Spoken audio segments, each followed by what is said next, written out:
Diyos ng pillar of cloud. Andun yung Diyos. Sige, para ayaw kong makikita yung aking mga anak. Kaya nandun ang Diyos, sinasamahan ng pillar of cloud.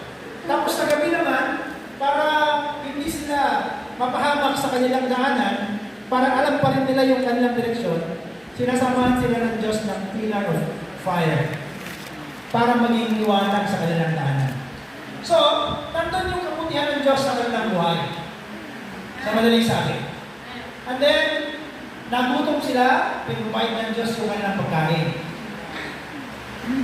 Yun yung mana na tinatawag mga kapatid. Okay? Pero, ang mga Israelita, dito sa binabasa natin chapter here in this chapter, they still murmur against the Lord. They murmur against the Lord. And because of that, they sin against the Lord. Did you know that murmuring against God is sin? Yes.